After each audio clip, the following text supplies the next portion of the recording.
pronta. Olá, boa tarde. Eu sou a Sara Duarte, estagiária aqui na AGU, no ramo previdenciário contencioso.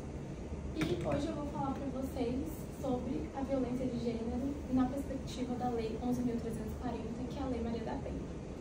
Eu estou no 4º semestre de Direito na Universidade de Brasília e vou começar minha apresentação. Bom, primeiramente eu separei esse sumário informativo para vocês terem uma base do que eu vou estar falando. Do tópico 1 ao 4 vai ser uma abordagem um pouco mais técnica.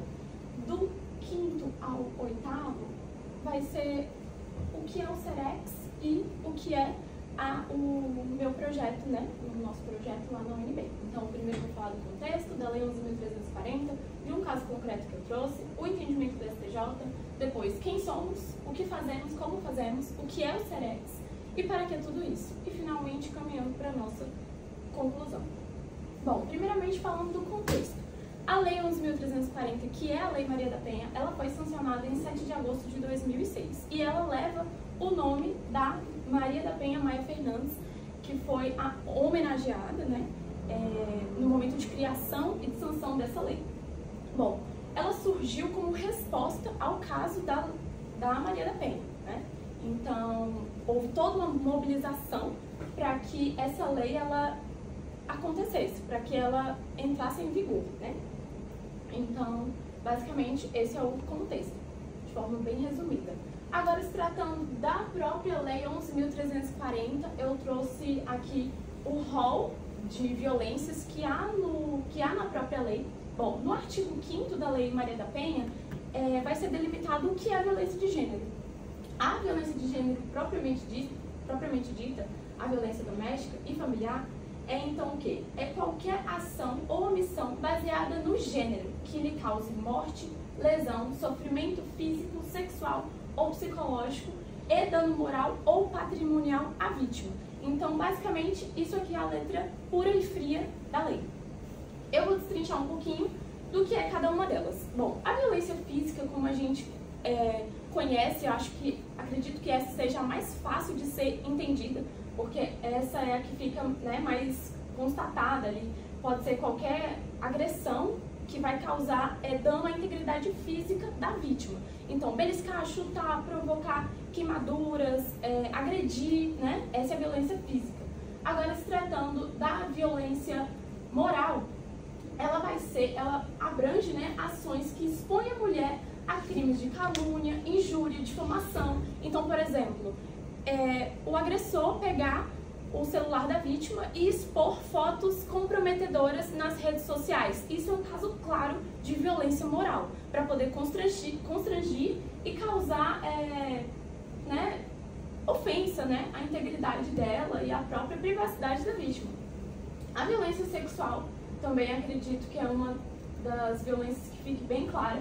Ela é a ação que obriga a mulher a presenciar, manter ou praticar relação sexual não desejada, ou ação que anule o exercício de seus direitos sexuais. Embora esteja escrito aqui não desejada, é importante a gente lembrar o seguinte, que mesmo num ato sexual consentido, pode haver violência sexual. Ué, Sara, como assim? Isso significa que, por exemplo, o agressor, no momento que ele está se relacionando com a vítima, ele retira o contraceptivo sem comunicar, enganando ela. Isso também pode ser considerado violência sexual, né? Porque ela deve ter a liberdade dos seus direitos reprodutivos e não confiar isso a um terceiro.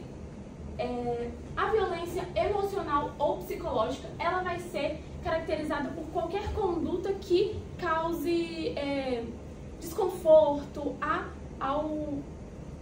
qualquer desconforto a... 1, 2, 3... Isso. Ao desenvolvimento psicoemocional da vítima. É muito importante a violência emocional e psicológica, por quê? Porque ela faz parte do ciclo da violência doméstica. Então, um adendo sobre a violência emocional. No ciclo da violência doméstica, há 3. O primeiro é aquela fase das flores, em que tudo é belo, em que o agressor ainda não se mostra como agressor, apenas como um passivo agressivo. E no segundo momento, é quando ele vai se utilizar, na maioria dos casos, da violência emocional. Por quê? porque ele vai começar a denigrir, a falar mal do corpo dela, ou causar alguns constrangimentos para poder violar, né, as emoções, os sentimentos dela. E nessa segunda fase, o que isso vai possibilitar? Vai facilitar com que a vítima perca o contato com a sua rede de apoio, que é sua família, seus amigos. Então, por isso que essa violência ela é tão importante a gente conhecer, porque ela está no segundo ciclo, para depois, no terceiro ciclo, né, que é quando acontece a última instância da violência, que vai ser realmente a física e a sexual. Então, é bom a gente conhecer para que não ocorra essas violências mais graves ainda.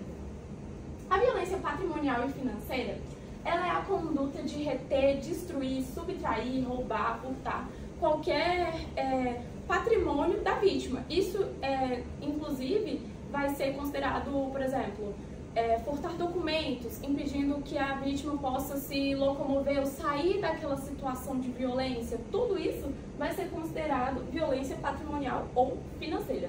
Agora, se tratando do caso concreto que eu trouxe, e é justamente o caso da Maria da Penha, porque eu acredito que muito se fala da lei, mas pouco se fala do caso da Maria da Penha.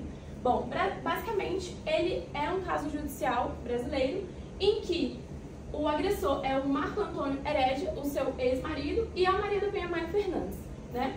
O que ocorreu?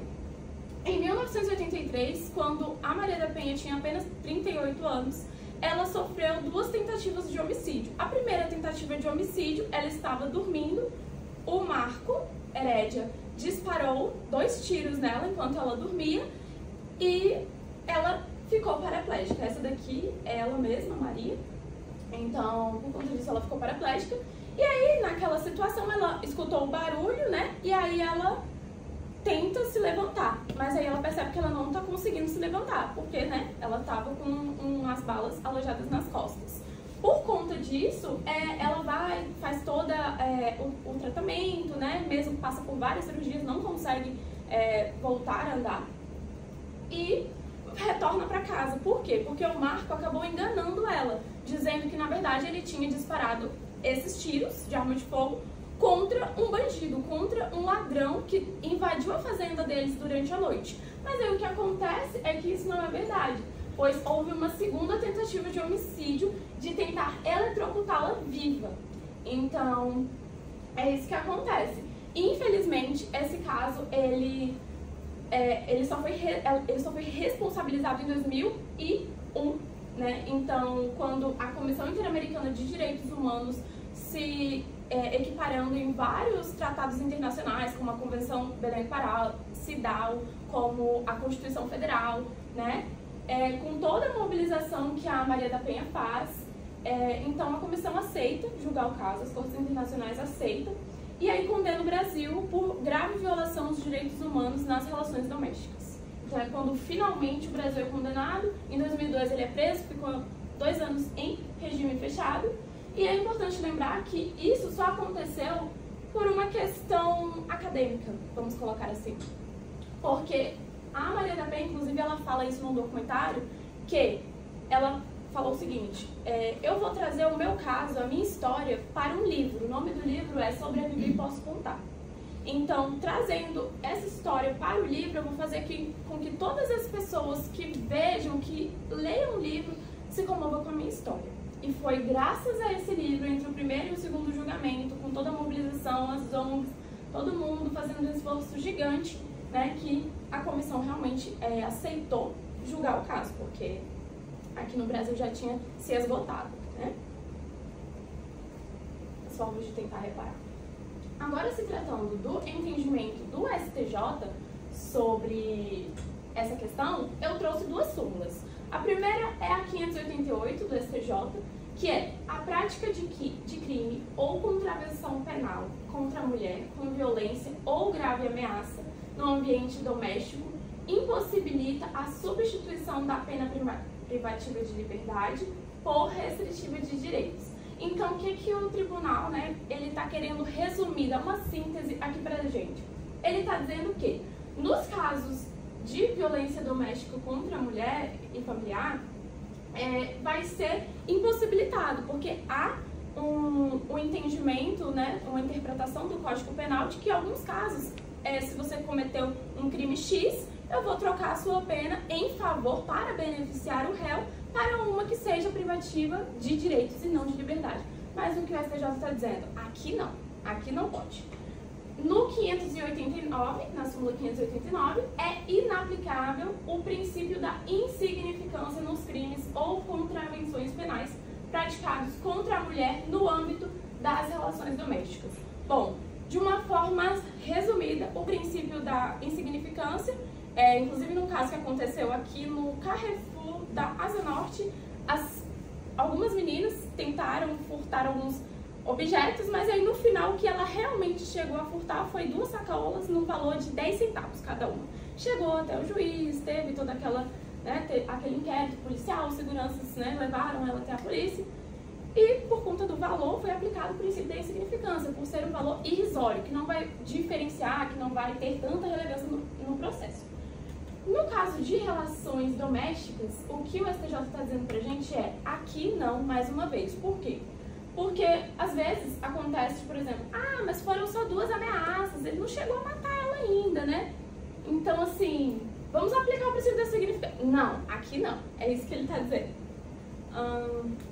Agora, se tratando do projeto da UNB, que se chama Programa Estratégico Maria da Penha Vaiscol. Bom, primeiramente, essa daqui é a identificação visual do nosso projeto. Tudo que a gente faz, a gente utiliza ele. Inclusive, eu já vim até com uma blusa aqui, que é do projeto, que tem ele, que tem a nossa logo. Bom, como que funciona? É um projeto do próprio Decanato de Extensão, então não é vinculado, por exemplo, à Faculdade de Direito em si, é vinculado ao Decanato, que é uma organização um pouco maior, por isso que assumiu o caráter de programa, não mais de projeto. Aí a gente tem a Gamira Mância, que é a idealizadora, coordenadora do projeto, é decana de extensão, a Leocádia Chaves, que é a nossa coordenadora geral, técnica em assuntos educacionais no DEX, que é o decanato, e a coordenadora adjunta, que é a professora da pós-graduação e da graduação lá na UNB. Bom, aqui somos nós, queridíssimos extensionistas. Por que eu estou falando tudo isso? Porque eu quero dizer que o nosso projeto ele é interdisciplinar, ele não é só, embora fale de uma lei, ele não é do direito propriamente dito. Então a gente tem o Jobert, que é da biologia, a nossa coordenadora, né? A Thalita e a Andressa e eu, que sou do direito, e tem atualmente a Nicole, que é da psicologia. Então fica bem mesclado, principalmente para trabalhar com crianças. O que fazemos? Bom, primeiro separei esses 3 tópicos aqui pra gente, uma linha, né? Pra gente poder ir pensando o que a gente faz. No decanato de extensão a gente se encontra, tem uma salinha lá específica que a gente faz as nossas reuniões para fazer um planejamento semestral. Então a gente delimita, agora a gente vai fazer uma reunião para tratar sobre os 2 próximos meses, ou os 3 próximos meses.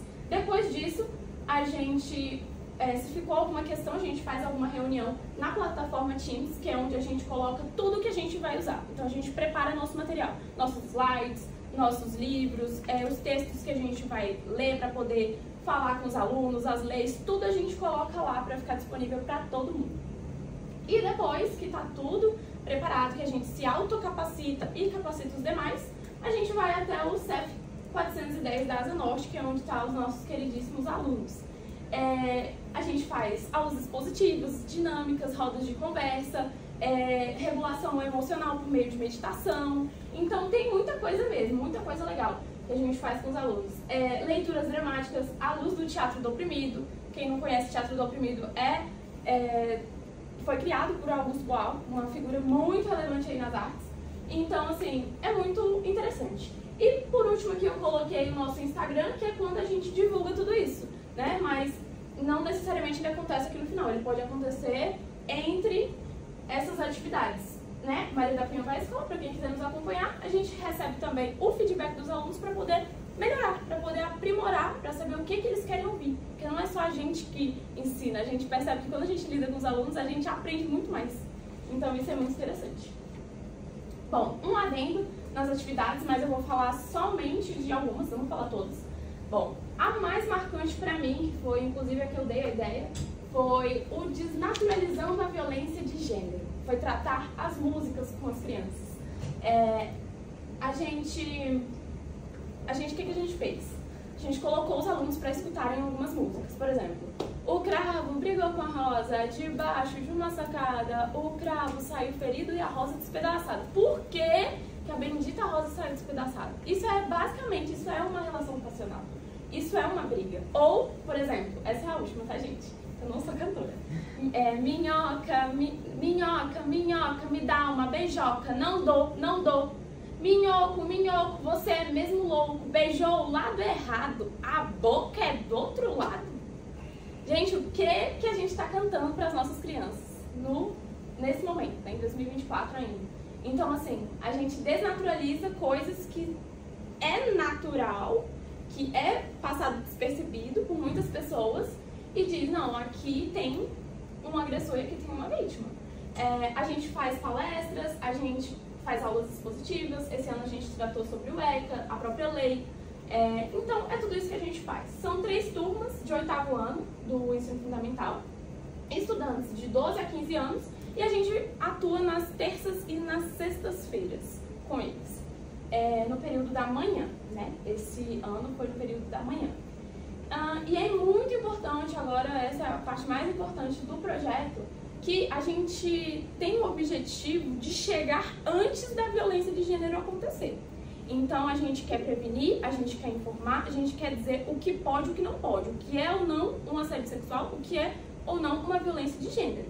Então a gente não tá lá para, por exemplo, acontecer um caso, vamos supor, não aconteceu não, que aconteceu um caso, e aí um estudante busca a nossa ajuda. É claro que a gente não vai se recusar, obviamente, a gente então vai encaminhar esse relato para a escola, porque a gente não pode passar por cima da autoridade da escola, e a gente vai acionar o conselho tutelar juntamente com a escola, né? Se isso acontecer, mas o nosso foco é prevenir, o nosso foco é informar, o nosso foco é chegar antes da violência. Então, só isso adentro. Agora o que é o SEREX, né? Bom, basicamente o SEREX é o Seminário Regional de Extensão Universitária da região Centro-Oeste. Bom, basicamente, ele é um edital que vai contemplar vários trabalhos e vários programas, vários projetos, PIBICS, que é Programa de Iniciação Científica. Então, como a gente lida com isso, né? E o tema é relevantíssimo, porque esse ano a lei completou 18 anos, como eu falei. Então, esse ano teve inclusive esse tema aqui, ó, que é Desafios Contemporâneos e Soluções Inovadoras para a Sociedade. Então, por exemplo, a gente sabe que a gente está tratando de uma lei, que é a Lei Maria da Penha, mas a gente está propondo um desafio, a gente está propondo uma solução inovadora, que é ir até a escola, né? Por isso que o nome do projeto é Maria da Penha vai à Escola. Então, assim, por isso que o nosso projeto, né, depois de escrever um artigo, passar por uma seleção, ele foi aprovado, porque ele apresenta essa solução. Então, como é que funciona? Aqui eu trouxe a letra do próprio edital, coloquei aqui para vocês conhecerem. E aí, como que funciona? Vão ser vários trabalhos, né, que vai ser reunidos ali e vai ser selecionado pela universidade escolhida, porque todo ano pode acontecer em um lugar diferente. Esse ano foi na UFMT, foi lá em Cuiabá, no campus Cuiabá, né, porque tem outros campos também. E aí vai ter avaliadores que são selecionados justamente para poder ir em cada stand e em cada trabalho e ver como tá a nossa dicção, avaliar, que nem a doutora Alessandra está fazendo aqui comigo agora. Então, seria basicamente isso. A gente vai por formato de banner, que a gente leva o nosso bannerzinho ali, e aí no final a gente trouxe também uma inovação que foi uma dinâmica, né? A gente gosta muito de trabalhar com dinâmica.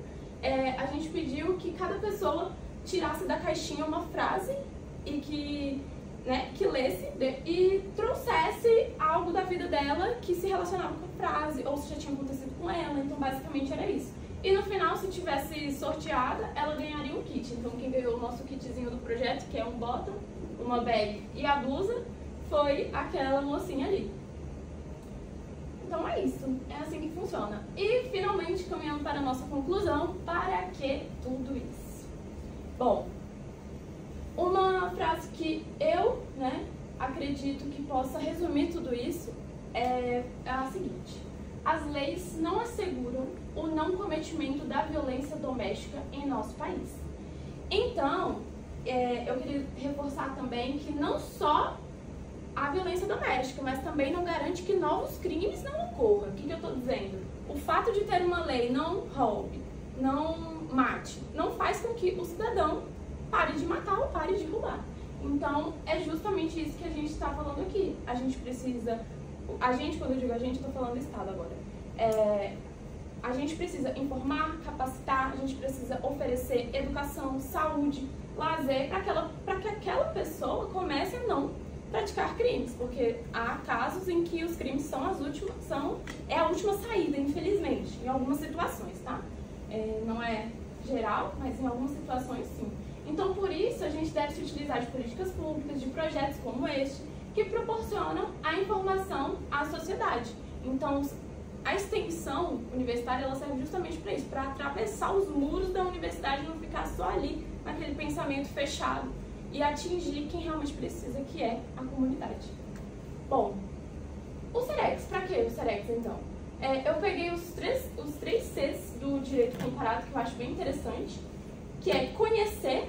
A gente vai até lá, vou até Cuiabá, dialogo com outras pessoas que estão trabalhando ao mesmo tempo, vou compreender aquele meio, como aquele meio trabalha, e vou comparar com o que eu estou fazendo aqui em Brasília.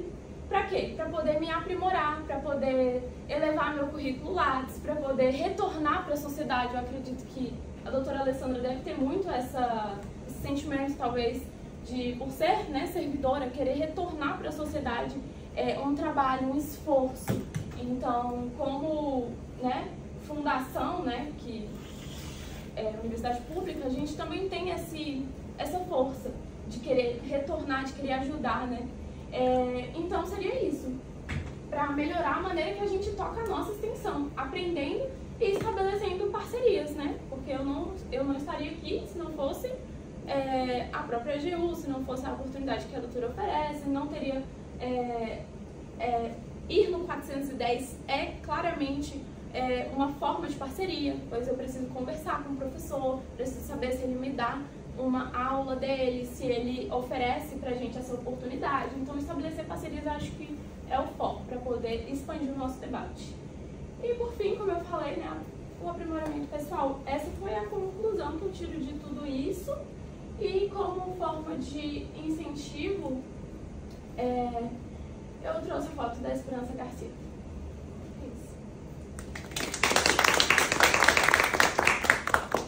Eu vou deixar rodando para você escutar as coisas que eu anotei, o que tem para falar.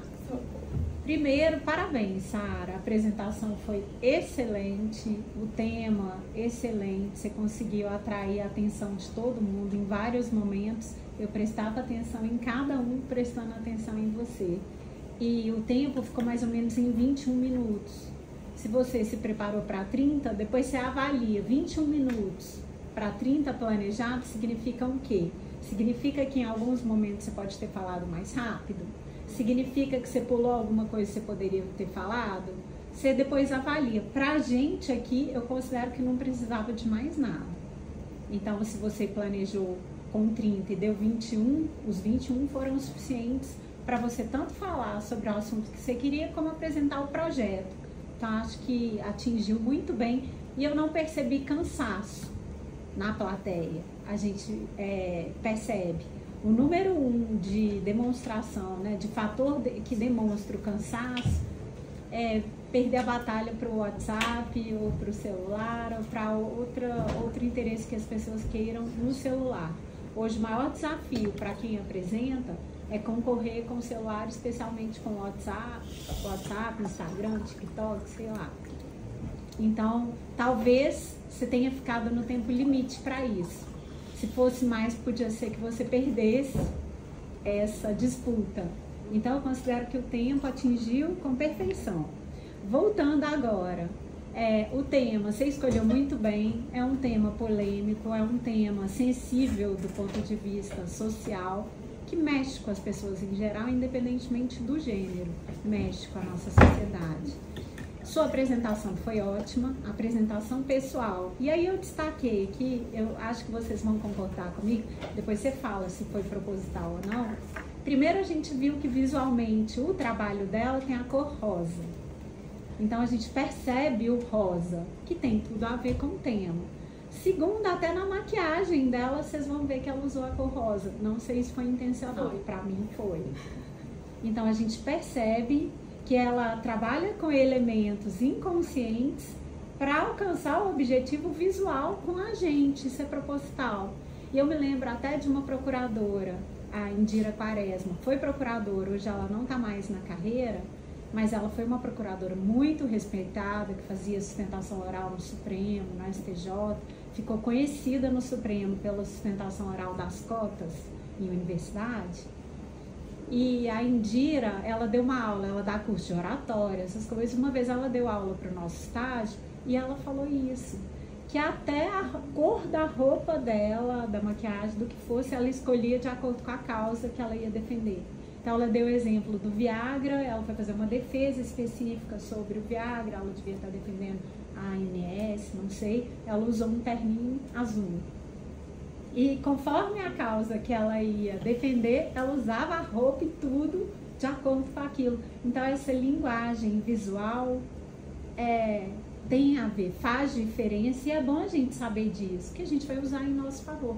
A Sara usou isso e ela falou que foi proposital, então mandou muito bem, parabéns por isso também. Eu adorei o material que você fez, além dele estar muito visual, eu gostei da dinâmica, da forma que você construiu. Em alguns momentos eu faço uma única sugestão, foi até difícil analisar de forma crítica seu material, porque ele está muito bem feito. Eu, aproveitando em vários momentos que eu anotei isso, a sugestão que eu faço é o de sempre, naqueles lugares, e no final você fez isso, em que você verifica muito texto, destaque em negrito ou de outra cor, ou dá um destaque para algumas palavras só, de maneira que não concorra com o título. Por exemplo, quando você fala das violências, os títulos de violência, os tipos, já estão em negrito. Para não concorrer com o negrito do título, ou você coloca em itálico, ou muda a cor, ou dá um negrito. O texto eu acho que está menor, a fonte dele, para facilitar, porque aconteceu algo que você mandou muito bem também, que foi na hora que dá o branco. E às vezes dá branco quando a gente não espera. Às vezes a gente treinou para aquilo, você está seguro do que você tem que falar, mas dá o branco. O que é mais importante? O mais importante não é evitar o branco, que ele pode acontecer. O mais importante é o que aconteceu com você, é o que eu devo fazer na hora que me der branco, para que aquela situação não me atrapalhe. E esse branco pode vir numa prova oral. Você usou uma estratégia sua. Ela contou, respirou fundo, contou, e de alguma forma ela voltou no ponto em que ela havia parado antes. Cada um pode desenvolver uma técnica para isso. A técnica para evitar o branco é a gente ter um roteiro na cabeça da gente de como a gente deve falar sobre cada assunto. Conceito, princípios, sei lá, critérios, elementos mais importantes, coisas interessantes, eu não sei. É ter um roteiro na cabeça da gente que cada vez que a gente se perder, faça a gente voltar e puxar de novo a linha daquilo que a gente tem que falar. E falar. Não parar de falar. O que você fez? Você respirou fundo, contou, olhou para o seu material e voltou. Voltou a conectar com aquilo que você estava. Então foi muito bom. Voltando um pouquinho ao início, se você estava nervosa, você conseguiu controlar muito bem o nervosismo, talvez falando rápido em alguns momentos, isso pode demonstrar um pouco de ansiedade, mas você conseguiu manter o equilíbrio e nessa hora do branco, em que você mesma riu, voltou, respirou, contou e conseguiu retomar, você controlou o eventual nervosismo que você estivesse sentindo. Isso é muito importante. Que mais? Eu gostei muito da concatenação das ideias que você foi colocando, de explicar a primeira introdução da lei, explicar o caso Maria da Penha, o caso concreto, falar do livro. Depois você trouxe os precedentes do STJ, que ilustram, enriquecem a sua apresentação, porque a sua apresentação, como a gente combinou, tem um enfoque jurídico. E ela soube trazer, apesar dos aspectos sociais, da história em si, do projeto, você soube trazer esse aspecto jurídico. Então, o fato de colocar algum tipo de jurisprudência dos tribunais superiores enriquece o trabalho.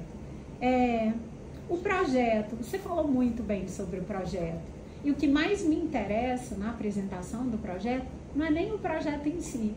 Foi apresentar um projeto, é quase que a mesma coisa que vender um produto. E aí eu olhava para vocês assistindo a apresentação do projeto dela. Ela queria vender o projeto. E ela vendeu para vocês. Todos estavam com uma conexão, achando, fazendo assim, achando bom, entendendo, achando interessante. Então ela vendeu o projeto. Aqui poderia ser uma apresentação de uma maneira em que ela estivesse vendendo uma tese. Nós todos somos vendedores. A gente, no mínimo, vai vender a nossa ideia. Como advogados, promotores, procuradores, né, ou membros da AGU, vocês vão, no mínimo, vender a tese de vocês. A esperança é que alguém compre. Quem é o alvo? O judiciário. Vocês querem que um juiz compre a tese de vocês. Então, nós somos vendedores. Hoje, na apresentação, ela quis vender o projeto dela e ela falou muito bem dele. Ela conseguiu despertar em todos nós um sentimento de valorização. Nossa, que bom esse projeto, que interessante. Independentemente do tema, claro, o tema ajuda. Vamos imaginar se fosse uma coisa completamente diferente, poderia ser super polêmico, fica mais difícil ainda vender. Mas a gente tem que pensar, você conseguiu descobrir uma forma de tornar interessante a apresentação do projeto. E aí você colocou a apresentação das pessoas visualmente, com fotografia, explicou quem era a equipe, colocou perguntas para ajudar. Vamos pensar, a apresentação de um projeto ela pode ser desinteressante. No caso dela, as perguntas ajudaram a atrair nossa atenção e entender com mais facilidade, né? O que fazemos? O que é a sigla tal? Como é que é a seleção? A gente participou do evento tal. Então ela soube falar, se apresentou muito bem, explicou muito bem. E no final, quando você faz a pergunta, para que tudo isso? Você dá um destaque em negrito do texto, que é a sugestão que eu faço, para você voltar nos slides, olhar onde tem muito texto, a sua mesma ideia. Ou você segue a mesma dinâmica do negrito com cor nas outras partes, ou só o negrito, ou só a cor, alguma coisa seguindo. O bom de você seguir um padrão do que você fez é que ele fica harmônico. Como é tudo muito visual, é bom você escolher um critério e aplicar no trabalho inteiro. Então, no final, se deu um destaque em negrito colorido. Talvez fosse interessante, mas a escolha é sua. Na parte da violência, que é tudo preto, tem o rosa e tudo mais, mas está um slide mais forte. Tem, acho que, algumas figuras, algumas ilustrações. É um slide mais forte para falar de violência. Talvez fosse bom deixar tudo preto ou fazer um destaque vermelho, né? Tá, não sei, aí você avalia para fazer as escolhas dentro dos seus critérios. Mas eu sugiro que você coloque os destaques em negrito. E no final, a sua conclusão, você você indica, né, quem seria a pessoa que você gostaria de terminar seu trabalho, mas aí talvez faltasse contar uma historinha, uma explicação de quem é ela. Por que você está falando dela? Tem gente que vai saber, tem gente que não vai saber. Então, é de impacto? Você traz aquilo para fechar, dando impacto? Talvez seja bom uma explicação geral, ou sei lá, alguma citação que feche nisso. Mas parabéns, nota 10. Você quer falar alguma coisa? E depois vou abrir para as perguntas. Eu queria falar que você não notou, mas eu estava muito nervosa. Foi nervosismo na hora que você olhou pra mim, aí eu vi que foi na hora que eu olhei. Eu vou te bater agora. Não, vamos lá, respira, 7, 8, aí volta. Mas é uma técnica que você usa quando você fica nervosa? É o teatro, é que eu já fiz, né, teatro durante 4 anos, aí a gente tinha até, quando você falou da técnica de respiração, puxa o ar pelo nariz e inspira. Solta o ar pela boca, solta. Eu não sei se vocês perceberam, mas eu tava bem assim, ó. Não. Antes. Isso aqui é pra produzir saliva, antes da apresentação. Então, quando você articula, beijo de Vera, articula a boca e tal, aí a gente produz saliva também. Aí a gente faz assim, pra poder descer. Aí tudo isso eu tento fazer pra poder Nossa, você fez isso, eu sinceramente, eu não vi. Não percebi. Eu tava bem aqui fazendo assim, ó, pra ver se descia. Né? Então, enfim. que a gente tem muito muco, né, na nossa garganta, muco é um pouco parecido com catarro, mas não é exatamente um catarro. E aí, às vezes, quando a gente vai falar, atrapalha. Aí a gente pode fazer assim no pescoço para poder descer. Isso é bom. E aí é isso. Aí, aprendemos mais uma coisa. Abro para vocês perguntarem agora. Alguém quer fazer alguma pergunta, um comentário? Ah, não, tem outra coisa, me perdoa. Tá, pode falar. Perdoa, te interromper. E também, você falou da parceria, né, de vender um produto. Realmente, gente, é vender um produto mesmo, tá certíssimo. Então, será que meu produto foi vendido? Será que a AGEU compra o que eles vão falar, né? Meu projeto de parceria com o programa da AGEU? Porque tem, né? Aqui na AGEU tem um programa de violência, de assédio sexual. Tem, tá aí. A gente podia falar com a procuradora que cuida disso. Eu vou perguntar na PGF, que eu conheço ela, Camila Pérez. E aí, quem sabe você não vai conversar com ela, pelo menos ter acesso a outro tipo de informação e enriquecendo cada vez mais. No dia da palestra, eu cheguei a conversar com um procurador, eu acho, o nome dele é Júlio. Aí ele me passou o e-mail dele. Só que, né? Eu conheço a Camila. Com ela fica mais fácil de eu conversar. E aí você pode conhecê-la, né? Eu acho bem legal. Mas quem quer falar? Eu fiquei só com uma dúvida. Você falou do teatro do absurdo? Teatro do oprimido. Do oprimido. Eu queria saber o que era. É uma técnica, basicamente, são várias técnicas teatrais do Augusto Boal. Foi criado por ele. Então, para poder identificar sentimentos no momento da regulação emocional, da meditação, facilita para os alunos. Por exemplo, porque como a gente quer trazer dinâmica, às vezes os alunos estão cansados, às vezes a gente entra na sala às 7h30 da manhã, por exemplo. Então a gente trazer uma técnica, né, dessa é muito legal. Por exemplo, eu peço para eles afastarem todas as cadeiras. Vamos lá, gente, estica o corpo, ponta dos pés. A gente faz esses aquecimentos também, que é o que o Augusto Boal, o livro dele, traz, né, que é técnica de aquecimento vocal, que é tudo isso aqui. Tem tudo, bem longo, assim, mas é bem legal mesmo. Aí a gente trabalhou o Teatro do Oprimido, foi ano passado. Isso, ano passado. E esse ano a gente quer retomar também, para fazer algumas leituras dramáticas, né? Ler alguma peça. Alguém mais? Mais uma dúvida do projeto, que fiquei em dúvida, assim, da escola. Vocês trabalham, no caso, só com o Colégio 410 Norte, né, que você falou? Isso, da Asa Norte. Isso. Atualmente é só ele. Mas a gente vai fazendo parcerias. Por exemplo, o ano que vem, se a gente quiser trabalhar com outro, a gente vai ter a coordenação, manda e-mail, liga, vai presencialmente, fala com os professores. Quem abrir as portas pra gente, a gente vai lá e estabelece uma parceria. Mais alguém? Quem é essa moça? Esperança Garcia. Viu que eu falei? Que faltou a explicação? A primeira advogada do Brasil, em 2023. Eu também não sabia, não. Então, ela, né, ela tá aqui com uma pena na época, escrevendo uma carta. E aí, as nossas cortes entendeu que tudo que ela estava pedindo, porque ela começou a pedir para os patrões dela, na época, patrões não, né? Exploradores, porque ela estava sendo escravizada numa fazenda e ela fez vários pedidos. Gente, tem direitos, eu tenho direitos. E aí ela fez vários pedidos, como se fosse uma petição inicial. E aí, depois de muitos anos, ela foi reconhecida como a primeira advogada por ela ter feito isso lá atrás. E aí, inclusive, o nome do nosso... Ah, não, mas você é da Letras, né, lá no UNB? Mas o nome do nosso auditório mudou depois, que se chama hoje Esperança Garcia. Porque antes era outro nome. Muito legal. Bom, então vou encerrar.